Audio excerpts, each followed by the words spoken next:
Kachupos!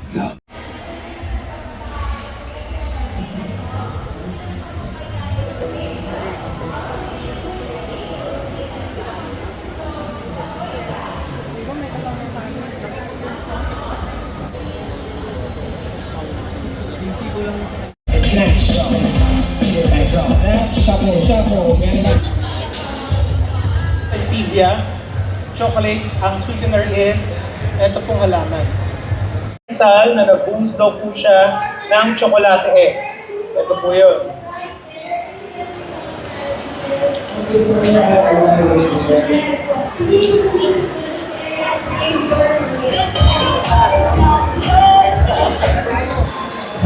Hello mga ka-Shupals, at ngayon ay day 2 ng Philippine Food Expo at kasama po natin si Sir Joel. Ay, hello po. Good afternoon po sa lahat.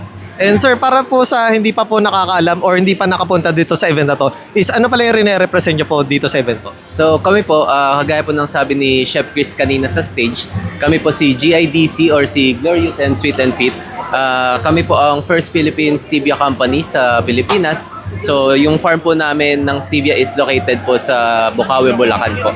Yun. So, si Stevia po is a plant-based sweetener po. So, organic sweetener siya na substitute sa asukal para ma-enjoy ng mga medyo matatanda at pati mga bata yung sweetness without the guilt.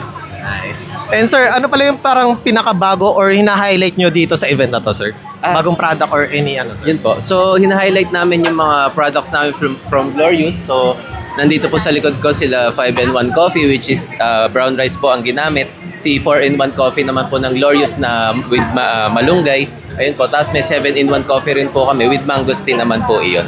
And Sir Joel, regarding po pala sa inyong mga products po, isan pala nila mabibili to, sir, bukod po sa event?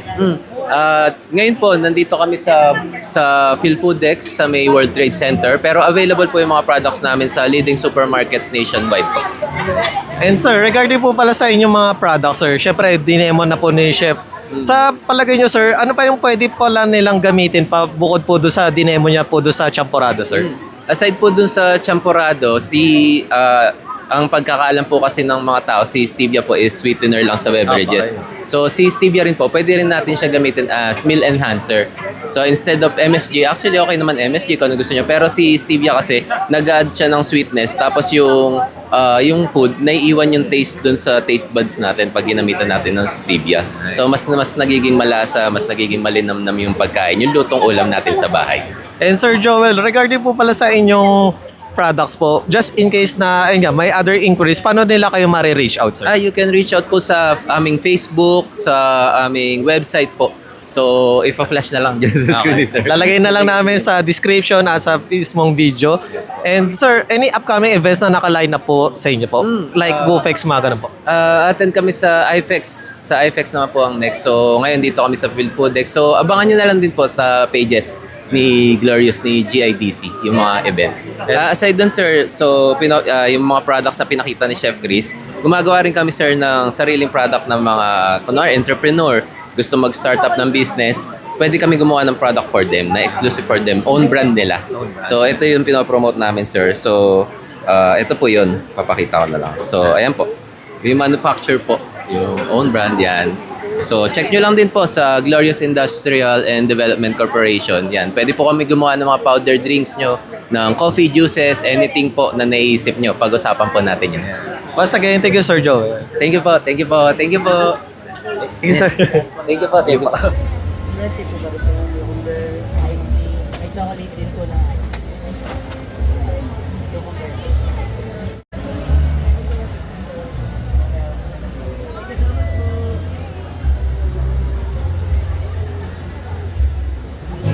Hello mga Kachupos! Candy Veloso here!